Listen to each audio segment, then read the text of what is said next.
अब प्रत्यास्थता को हमने जो डिफाइन किया गया है वो विरूपक बल के आधार पर डिफाइन किया गया और प्लास्टिक को भी विरूपक बल के आधार पर ही डिफाइन किया गया। तो हम कह सकते हैं कि कोई भी पदार्थ अर्थात वह प्लास्टिक है या इलास्टिक है अर्थात प्रत्यास्थ है, वो किस पर डिपेंड करता है? वो डिपेंड करता है जो उस पर आरोपित बाह्य विरूपक बल लगाया जाता है उसके परिणाम पर, परिमाण पर निर्भर करता है, मैग्नीट्यूड पर डिपेंड करता है। अब मैग्नीट्यूड भी कई प्रकार का हो सकता है, बाह्य प्रतिबल भी कई प्रकार का हो सकता है जो बल हम उस पर लगाए जाएंगे। तो अब यहाँ पर डिफाइन आता है जो दिखाया गया है चित्र में, डिफॉर्मेशन फोर्स के कारण का यहाँ पर स्ट्रेस। स्ट्रेस जो है, स्ट्रेस क्या चीज़ है, इसको हम डिफाइन करेंगे। स्ट्रेस क्या चीज़ है? हम जानते हैं कि जब हम किसी भी वस्तु पर विरूपक बल लगाया जाता है या लगाएंगे तो वस्तु की लंबाई, आयतन और आकृति में परिवर्तन हो जाता है। परंतु प्रत्यास्थता के गुण के कारण वस्तु में एक आंतरिक प्रतिक्रिया बल उत्पन्न होता है जो कि वस्तु अपने में हुए परिवर्तन का विरोध करता है और वस्तु को अपनी पूर्व अवस्था में अर्थात प्रारंभिक अवस्था में लाने का प्रयास करता है। तो वस्तु द्वारा आरोपित इस जो है, जो ये बल लग रहा है, आंतरिक प्रतिक्रिया बल लग रहा है, इसको प्रत्यानयन बल अर्थात रेस्टोरिंग फोर्स कहते हैं। जब इक्विलिब्रियम बन जाता है अर्थात साम्यावस्था आ जाती है तो वहाँ पर जो प्रत्यानयन बल है वो बाहरी बल के बराबर परंतु विपरीत होता है, जैसा कि चित्र में आपको दर्शाया गया। बाह्य बल जो है वो आपका इनसाइड पे एक सरफेस पे कार्य कर रहा है और जो वस्तु ये गोलाकार हम आकृति में लिया गया है प्रत्यानयन बल, जैसा कि चित्र में दर्शाया गया है, तो इसके अंदर से अर्थात उसके आंतरिक से भी एक बल यहाँ पर कार्य कर रहा है। कार्य कर रहा है तो ये उसके बिल्कुल डायरेक्शन में बिल्कुल आपका विपरीत है, मैग्नीट्यूड में विपरीत है। ठीक है, मैग्नीट्यूड में सॉरी समान है लेकिन डायरेक्शन में विपरीत है। तब इस प्रकार हम कह सकते हैं कि ये जो आपका प्रतिबल है ये क्या होगा, इसको हम कैसे डिफाइन करेंगे। तो प्रत्यास्थता के गुण के कारण अर्थात एक जो इक्विलिब्रियम बना अर्थात साम्य अवस्था होगी, साम्य अवस्था में वस्तु के अनुप्रस्थ काट अर्थात जिस एरिया पर हमारा जो फोर्स लग रहा है के एकांक क्षेत्रफल पर लगने वाले प्रत्यानयन बल को ही प्रतिबल कहते हैं। इस प्रकार हम इसको मैथमेटिकल में कह सकते हैं। सपोज करिए वस्तु है, वस्तु की अनुप्रस्थ काट का क्षेत्रफल हमने ए ले लिया है जैसे कि चित्र में दर्शाया गया है और इस पर आरोपित प्रत्यानयन बल को एफ के द्वारा हम रिप्रेजेंट करें तो जो स्ट्रेस है, जो प्रतिबल है, वो बल बटा क्षेत्रफल, बल बटा क्षेत्रफल अर्थात restoring force per unit area is known as the stress. तो यहाँ पर हमने डिफाइन कर दिया है इसको, डेफिनेशन हमने कह दिया अर्थात प्रत्यानयन बल बटे क्षेत्रफल। अब इसका मात्रक क्या होगा? प्रतिबल का मात्रक एस आई जो यूनिट्स है, एस आई जो सिस्टम है उसमें इसकी यूनिट क्या होगी, वो हो जाएगी न्यूटन पर मीटर स्क्वायर। डायमेंशन क्या हो जाएगी? डायमेंशन हो जाएगी इसकी M L minus one T minus two. अब डिपेंड ये करता है कि वस्तु में जो उत्पन्न प्रतिबल है वो किस बात पर डिपेंड करता है। ये जो प्रतिबल है अर्थात इंटरनल जो आंतरिक जो प्रतिक्रिया बल है ये किस बात पर डिपेंड करता है? ये इस बात पर डिपेंड करता है कि वस्तु पर जो विरूपक बल है वह किस प्रकार लगाया जाता है। उसी आधार पर इसको हम कह सकते हैं कि ये कितने प्रकार का होता है। जैसे कि यहाँ पर डिफाइन किया गया चित्र में दिखाया स्ट्रेस के प्रकार। स्टार अर्थात जो हमारा विरूपक बल है वो वस्तु पर किस प्रकार अर्थात वह अनुदैर्ध्य लगाया जा रहा है या अभिलंब लग रहा है या स्पर्श रेखीय लग रहा है, तब उसी आधार पर हम इसको तीन प्रकार से डिवाइड करते हैं अर्थात यह तीन प्रकार का होता है। नंबर वन, अनुदैर्ध्य प्रतिबल। अनुदैर्ध्य अर्थात जब बल जो है किसी वस्तु की लंबाई के अनुदिश लगाया जाता है। वस्तु है, सपोज करिए एल लंबाई का तार है, उस तार की जो लंबाई है लंबाई की दिशा में ही जब आपका विरूपक बल कार्य करता है और उस तरह के बल को हम क्या कहेंगे? अनुदैर्ध्य प्रतिबल कहेंगे।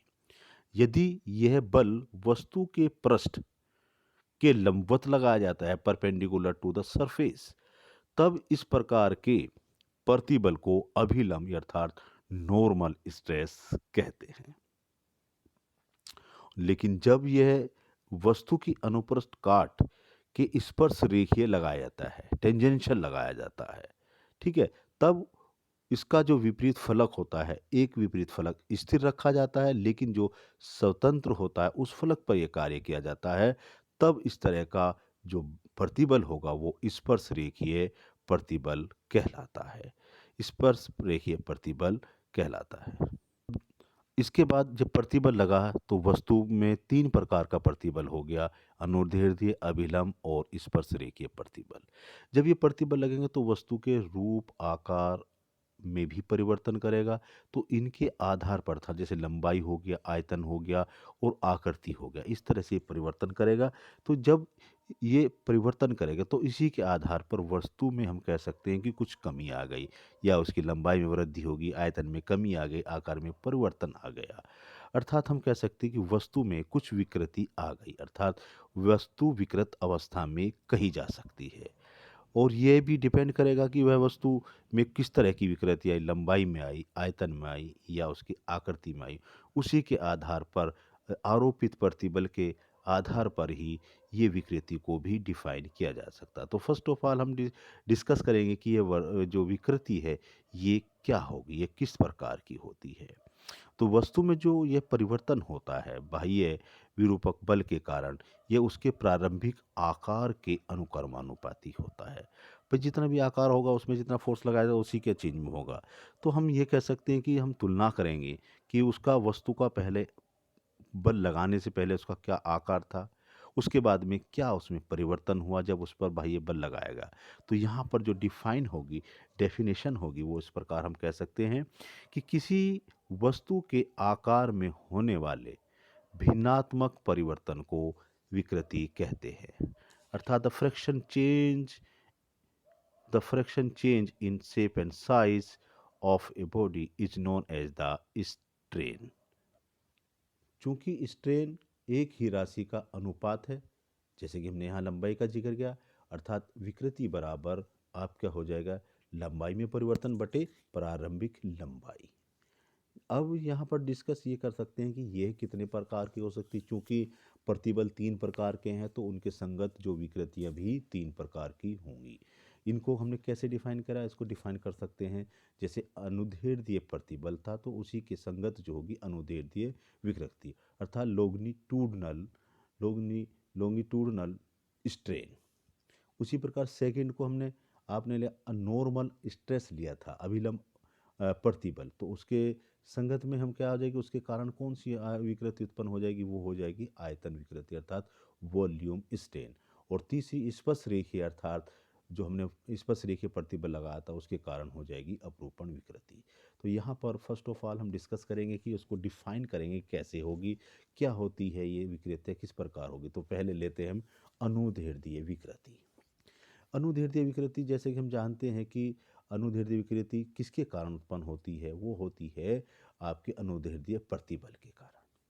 सपोज करिए जब कोई विरूपक बल किसी वस्तु की लंबाई के अनुदिश लगाया जाता है तो वह वस्तु की लंबाई में परिवर्तन कर देता है। अर्थात हम कह सकते हैं इस आधार पर कि किसी वस्तु की एकांक लंबाई में होने वाले परिवर्तन को अनुदैर्ध्य विकृति कहते हैं। माना कि हमने मान लिया कि सपोज करिए कोई एक तार हमने ले लिया जिसकी प्रारंभिक लंबाई कैपिटल एल है और उस पर बल लगाने पर उसकी लंबाई में स्मॉल एल की वृद्धि हो जाती है। तब अनुदैर्ध्य विकृति हो जाएगी लंबाई में वृद्धि बटे प्रारंभिक लंबाई, अर्थात स्मॉल एल बटे कैपिटल एल। इसी प्रकार से हम आयतन विकृति को भी डिफाइन कर सकते हैं। इसी प्रकार आयतन विकृति हो जाएगी आयतन में परिवर्तन बटे प्रारंभिक आयतन, अर्थात माइनस स्मॉल वी, अर्थात आयतन में परिवर्तन ले लो बटे कैपिटल वी। यहाँ स्मॉल वी को हमने माइनस में इसलिए लिया क्योंकि दाब बढ़ाने पर, जब हम दाब बढ़ाते हैं दाब बढ़ाने पर आयतन यहाँ पर कम हो जाता है। इस तीसरी आपकी जो विकृति है वो है आपकी अपरूपण विकृति, अर्थात आपका शेयर स्ट्रेन। तो शेयर स्ट्रेन भी हम देख रहे हैं कि शेयर स्ट्रेन के लिए होता क्या है, किस तरह हम इसको डिफाइन करते हैं। हम कोई वस्तु ले रहे, वो उसका एक पृष्ठ स्थिर है, दूसरे जो उसका स्वतंत्र पृष्ठ है उस पर हमने उसके परपेंडिकुलर डायरेक्शन दिया, स्थिर पृष्ठ के परपेंडिकुलर जो स्वतंत्र पृष्ठ उस पर एक स्पर्श रेखीय प्रतिबल जब लगाए जाते हैं तो वह उसकी लंबाई में ही परिवर्तन नहीं करता, वह उसके आयतन में भी परिवर्तन कर देता है। अर्थात उसकी आकृति बदल जाती है, लंबाई में परिवर्तन हो गया, आयतन में परिवर्तन हो गया। तब इस प्रकार की विकृति को अपरूपण विकृति कहते हैं, अर्थात shear स्ट्रेन कहते हैं। इसे किसके द्वारा मेजरमेंट किया जाता है? इसको थीटा के द्वारा रिप्रेजेंट किया जाता है। अर्थात वह स्थिर कोण से स्पर्श रेखीय प्रतिबल लगाने से वस्तु कितना, उसका जो स्वतंत्र सिरा हुआ है कितना वहाँ से घूम जाता है, कितने कोण से वह घूम जाता है। तो यहाँ पर हमने इस लेक्चर में हमने डिस्कस जो किया है वो डिस्कस ये किया कि स्ट्रेस क्या होता है, स्ट्रेन क्या होता है, ये कितने प्रकार का होता है, रिजिड बॉडी क्या होती है, इलास्टिक क्या होती है और प्लास्टिक क्या होती है, इस तरह से हमने डिस्कस किया। इसके बाद हम आगे इन दोनों के बारे में रिलेशंस में करेंगे कि स्ट्रेस लगाने से स्ट्रेन में क्या परिवर्तन होगा, ये किसने नेम दिया, क्या ये क्या हो सकता है इसमें, तो उसका डिस्कस हम नेक्स्ट वीडियो में करेंगे। नेक्स्ट वीडियो के लिए हम नेक्स्ट वीडियो में डिस्कस करेंगे कि ये क्या रिलेशन है, उसके बाद फिर इलास्टिक कांस्टेंट्स आ जाएंगे, उनके बीच में रिलेशन आ जाएगा। ठीक है, ओके।